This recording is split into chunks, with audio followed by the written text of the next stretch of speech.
HOBENNAN BYOF, wow. Outrageous, fantastic, great. Mabing JADUMINGU sa papasa. Anto matra SIMAN ko na junto com SERKA e nós preparamos como actor. Nós temos diferentes les de self-esteem, de preparação, actor, improvisação. Na op een gegeven moment panasing kom patra ko tradisioneel lichtplan, na stage performance, the works.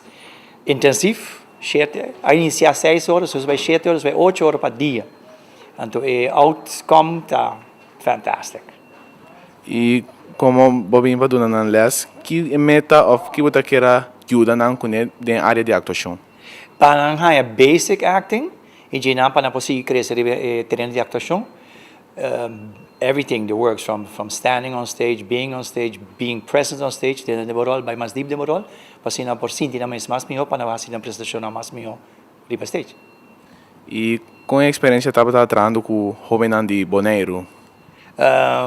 Mas eu vi viaje para Diana mês, desde começar novo, nós intercâmbio entre Aruba e Bonaire com nós fazemos uma prestação, bom vibe. Então eu vi aqui nós saímos de Bonaire só, tem 21 muito.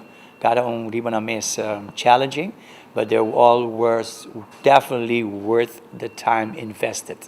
Intenção para emocionar que HOBENNAN aqui há oportunidade para seguir crescer riba terreno, riba terreno de atuação, pero riba terreno de vida também. Mas nós damos lessons de drama, nós damos lessons de life também, life lessons, da parte do programa que nós fazemos.